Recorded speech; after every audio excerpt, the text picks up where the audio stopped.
Hey folks, Jonathan here. Haven't done a video in a little while. The last one was on the trailer house, mobile home, whatever you want to call it, that I picked up. A lot of people said burn it. I don't know. I think we're going to let it sit all winter. There's no water on it, and the power is now off. So I think we're going to, even if we get the power turned on, we're going to leave the power off inside. We're going to let it freeze in there over the winter. We're going to let it get cold, and probably the most we'll do beforehand is maybe pull the carpet out and burn it or get rid of it, and just let that thing sit over the winter and see. I want to make sure there's nothing in there that I don't want to deal with, you know, creepy crawlies and stuff like that that shouldn't be there. So, okay, been working on this a little bit, not a lot at all, but you know, a little bit. Just like I said, trying to get it to where it's all in one piece. It's not going to fall apart, and we can put it in the back of our semi-trailer for storage. But it's getting there. But now I'm working on our boiler on the foundation, the two pillars. Of course, the foundation will be in the ground, but the pillars that I'm building to go above the foundation. And get an idea of what I'm working with here. It's 3/4 plywood. And what I've done is the radius is right if I add 1 inch to it. And so what I'm doing is I'm running 2 pieces of 1/2 inch plywood around it for the surface. And I'll show you the boxes of what I've got going on and how I'm doing it to save a whole lot of money. Okay, I don't need to tell anybody how expensive lumber is right now. It's kind of went stupid, but here's what we got. There's a big crate. Here's a little crate and 2 big crates. Now, the semi-trailer that I had moved a while back, I'd done a sort of a little live stream there. These was in that semi-trailer, and my good neighbor Johnny, I moved it for him, and he was nice enough to tell me that if I wanted any of them crates out of it, I was welcome to them, and he actually brought them to me. So here's 2 big crates, and they're going to work out perfect for making our pillar that I want to make to go underneath the boiler. So this is all going to be concrete, and you can see our plywood. We got a piece down. I got it blocked up using 2x4. I don't know if it matters, but I mean, you know, our board, our 1/2 inch will be all the way around, and I'll just keep showing you as I go with this. Now, to keep it from busting out, this is really nice lumber, and looks like 1x8. But to keep it from busting out, okay, one thing is we're supported on the bottom down here. Hopefully you can see it's kind of shady there. With 2 2x4s, I'm going to add maybe some 4x4s or a couple more 2x4s in there just to keep the weight down. So I don't know how much concrete weight's going to be right there on the center. We don't want it busting. So we're going to do that, and then we're going to reinforce the corners. Probably add some more of these 1x4s up and down, and then we're probably going to run around this entire box, because I'm not going to cut the top part off. We're just going to do 2 of these, run around the entire box with ratchet straps when we're done, and ratchet strap it good and tight, maybe one down and one, or you know, just 2 straps to help hold everything together, so I don't need the box busting apart. So what we're going to do is pour these on, you know, laying just like it is.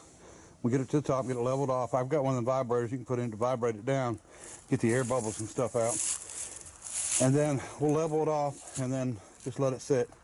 And once it sits up and dries and gets good enough, we can, you know, bust the wood off.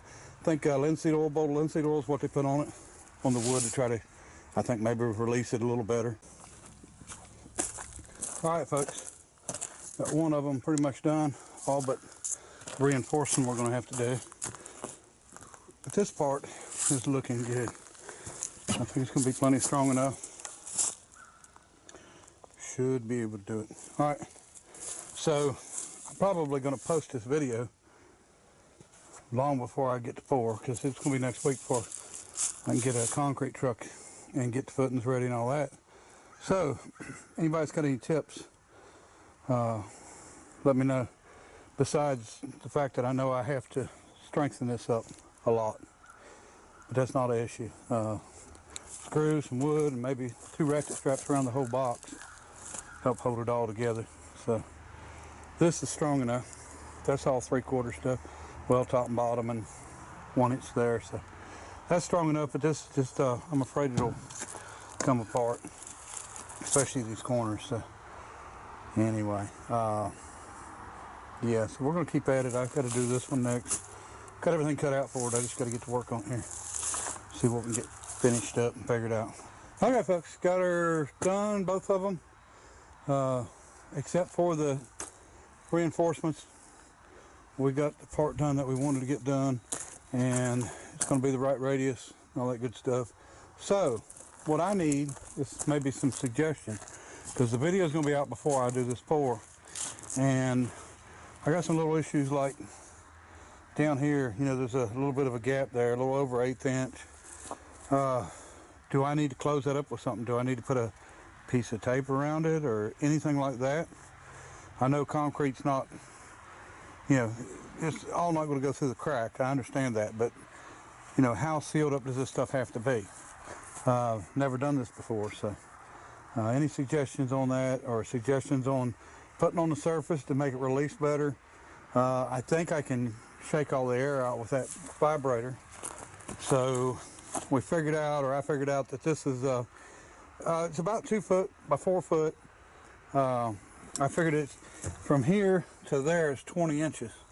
So with these curve ups, I just figured 24 inches, and then 4 foot wide, 17 inches tall, or thick, the concrete, and that's 0.42 yards. So a little less than half yard per purling, or whatever you want to call them. But anyway, so any suggestions? Maybe like there's a knot hole there, not a hole, but just through one layer.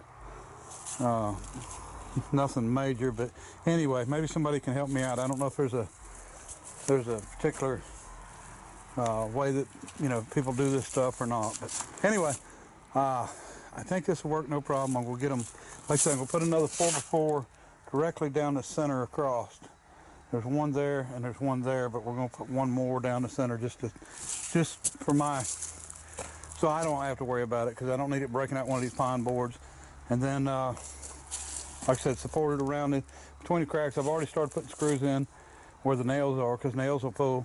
And once I get them in, I'll do some more support around. So I'm going to move out front here. I'm picking up a lot of wrecks, man. It's just been totally crazy how many people have been crashing here. So, all right.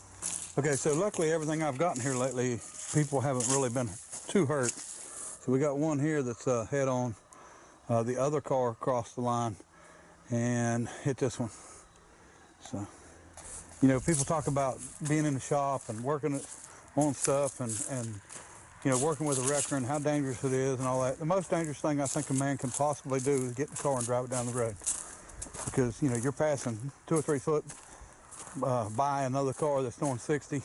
You're doing 60. It's 120 mile an hour, and then you get stuff like this. You see all the airbags are out in this car. Every one of them. Seat airbags, side airbags.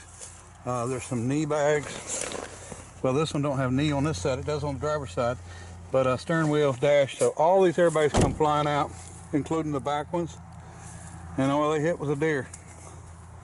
So, and every wreck, every single wreck you go to that involves a deer will have hair.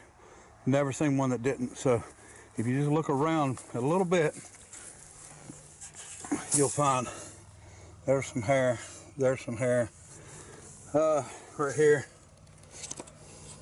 So, you know, if someone says they hit a deer and they really didn't, if there's no hair, because, you know, it's always everywhere. Gets pinched in between everything.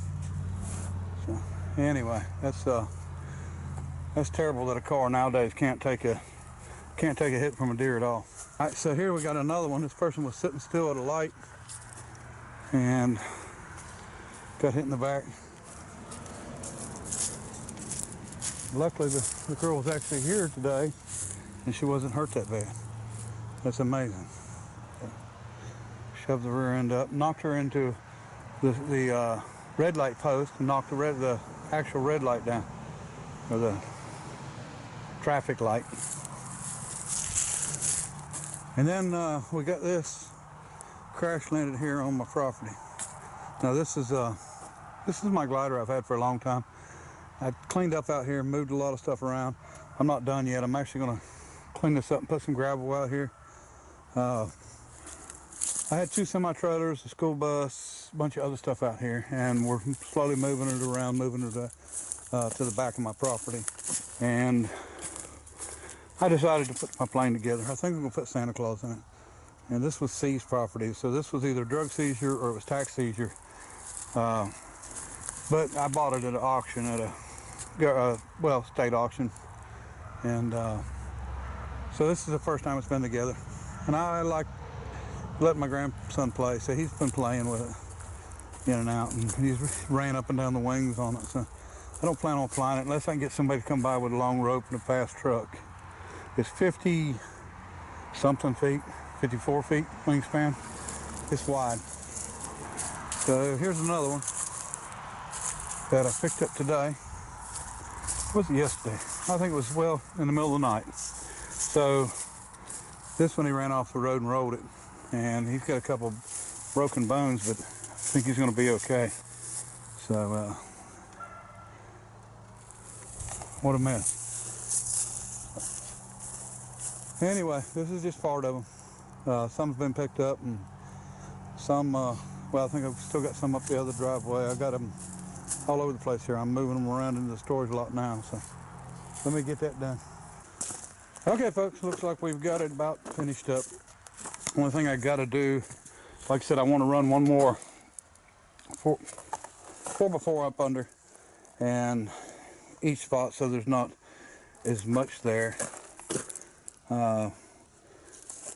Everything else is done. I run the straps around it. I was 99.9% sure it would hold up without them, all the screws and stuff I've got in it, but I decided, you know, to go ahead and do that too. I just done a 4-inch strap on each, and I think that'll hold up fine.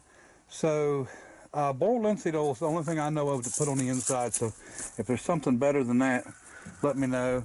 And then let me know about the crack, you know, the little bit of an edge there. I don't think it'll matter, but. And then I had a friend of mine I talked to about rebar, and he laughed at me and said that I was way behind because rebar has been replaced with fiberglass in the concrete. So hopefully that will work out without having anything in it. Now, I'm not going to put any hooks in them or anything. I can handle these things the way that I've got an idea of what I want to do when it comes to picking them up and setting them where I want them. So next thing's next is to get them poured. And then I've got another project. We're slowly working on this thing, trying to get this finished up. I've got some boards I got to make, and I want to do a good video on this and explain how it works and everything, but I'm not far enough along yet that I'm ready to do that. So I'm going to move these and get them covered up, and then I'm going to go ahead and get the next thing out that I got to get started on here. All right, folks, Christmas is coming. Time to make a dozer.